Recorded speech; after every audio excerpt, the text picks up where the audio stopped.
अस्सलाम वालेकुम, मैं हूं फ़ारूक बलोच, बिज़नेस जर्नलिस्ट समा डिजिटल। इस साल हुकूमत कितने पैसे खर्च करेगी, किस पे खर्च करेगी और ये पैसे आएंगे कहां से?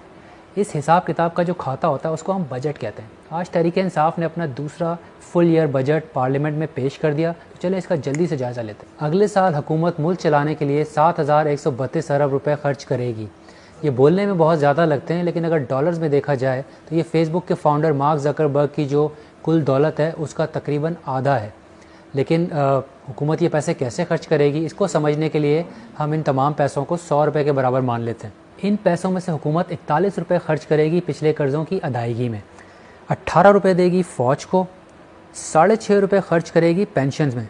और अगर इस पेंशन के मैं 10 हिस्से कर दूं तो इसमें से 8 हिस्से जाएंगे मिलिट्री पेंशन में और 2 हिस्से जाएंगे सिविलियन पेंशन में। इन पैसों में से 3 रुपये हुकूमत सब्सिडी में खर्च करेगी, इसमें से आधे से ज़्यादा वापडा को चला जाएगा और तकरीबन 14% जो है वो नया पाकिस्तान हाउसिंग प्रोजेक्ट में चला जाएगा और 12% के करीब जो है वो के इलेक्ट्रिक को सब्सिडी चली जाएगी। ये मोटी मोटी बात है सब्सिडी के अंदर। 6.5 रुपये हुकूमत अपने खुद के ऊपर खर्च करेगी और तकरीबन 13 रुपये ग्रांट्स और ट्रांसफ़र में देगी। और अगर इसकी हम 10 हिस्से कर लें तो इसमें से मोटी मोटी बात यह है कि 3 हिस्से जो है वो वाजबात की अदायगी में चले जाएंगे, 1 हिस्सा सूबों को चला जाएगा और एक का भी तकरीबन आधा हिस्सा जो है वो रेलवे को चला जाएगा, जो उसका खसारा है उसको कंपनसेट करने के लिए। 12 रुपये हुकूमत जो है वो तरक्याती कामों पे और आवाम पे खर्च करेगी। और अगर इसका मोटा मोटा हिसाब लगा लें तो बड़ी जो रकम है वो तो बड़े मंसूबों में चली जाएगी, लेकिन इसका 10वां हिस्सा जो है वो कोरोना वायरस के ख़िलाफ़ जंग में और हेल्थ पे या सेहत पे खर्च कर लिया जाएगा और तालीम पे तकरीबन जो है 5% लगाया जाएगा और 11% के करीब वफाकी इदारों को दे दिया जाएगा, जिसमें नेशनल हाईवे अथॉरिटी वगैरह शामिल है। तो इस तरह हुकूमत अपने 100 रुपये खर्च करेगी। और अब बात करते हैं हुकूमत की कमाई की। इंटरेस्टिंगली हुकूमत जो है वो कमाएगी 77 रुपये। अब आप सोच रहे होंगे अगर 77 कमाएगी तो 100 कैसे खर्च करेगी। ये जो बाकी के 23 रुपये हैं ये हमारा खसारा यानी बजट का खसारा है और ये खसारा तकरीबन पूरा का पूरा हम उधार लेके पूरा करेंगे। हमारे खसारे की वजह हमारे ज़्यादा अखराजात और कम आमदनी है। और अब जब आमदनी की बात आ गई है तो आमदनी को भी समझ लेते हैं ताकि हमें पता चले कि खसारा क्यों होता है। हुकूमत की आमदनी का बहुत थोड़ा हिस्सा उसके अपने इदारों से आता है, जैसे कि स्टेट बैंक का प्रॉफिट, पीटीए का प्रॉफिट या शनाख्ती कार्ड और पासपोर्ट की फ़ी। और जो बहुत बड़ा हिस्सा है वो टैक्सेस की सूरत में आता है। अगर हम टैक्सेस की बात कर लें तो आधे से ज़्यादा टैक्सेस जो है वो इनडायरेक्ट टैक्सेस हैं और बाकी जो हैं वो डायरेक्ट टैक्सेस हैं। लेकिन हम पहले बात करेंगे डायरेक्ट टैक्सेस की। डायरेक्ट टैक्सेस जो है वो इनकम टैक्सेस होते हैं, यानी जो जितना कमाता है उस पर इतना ही ज़्यादा टैक्स लगता है और इस बजट में इनकम टैक्स में कोई इजाफा नहीं किया गया। अब बात करते हैं इनडायरेक्ट टैक्सेस की। ये टैक्सेस लगते हैं आपके खर्चों पे, जैसे कि सिगरेट, मोबाइल फ़ोन, कार ख़रीदना, प्रॉपर्टी ख़रीदना या रेस्टोरेंट में जाके खाना खाना।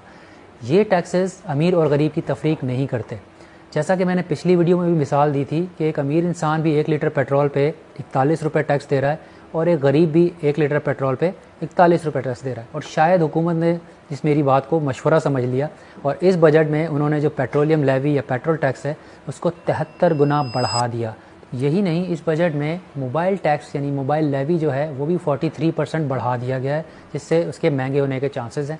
और साथ ही में लग्जरी डबल कैबिन गाड़ियाँ जैसे कि रिवो, इसके ऊपर 7.5% ड्यूटी लगा दी और ये लोकली मैन्युफैक्चर्ड कार्स की बात हो रही है और इससे उनके प्राइस में तकरीबन 5 लाख रुपए तक का इजाफा हो सकता है। हर साल यही होता है कि हुकूमत अपना टारगेट तो रखती है लेकिन साल के आखिर तक जो टैक्स की आमदनी है उसका हदफ भी हासिल नहीं कर पाती, दूसरी तरफ अखराजात भी ज़्यादा कर बैठती है, जिसकी वजह से खसारा जो जैसे 23 रुपये का रखा गया वो और बढ़ जाता है और उसको फिर पूरा करने के लिए हमें मज़ीद उधार उठाना पड़ता है और यही इस मुल्क का अलमिया है।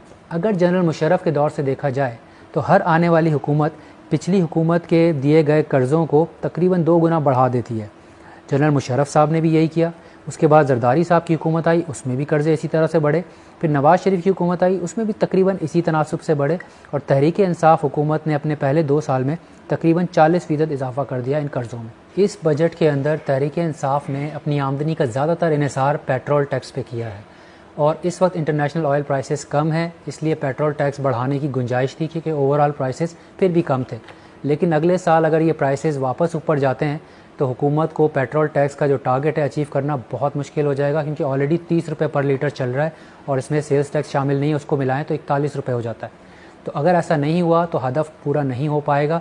दूसरी तरफ कोरोना और इकॉनमी जो है बिल्कुल बैठी हुई है, इनको लेके हुकूमत बहुत सारी सब्सिडीज़ दे रही है, और इंसेंटिव्स दे रही है तो शायद अखराजात भी बढ़ सकते हैं, और अगर ऐसा हुआ तो यकीनन ख़सारा भी बहुत बढ़ जाएगा और एक बार फिर से हमें अपना बैगिंग बॉल लेके और किसी के पास जाना पड़ेगा उधार उठाने के लिए।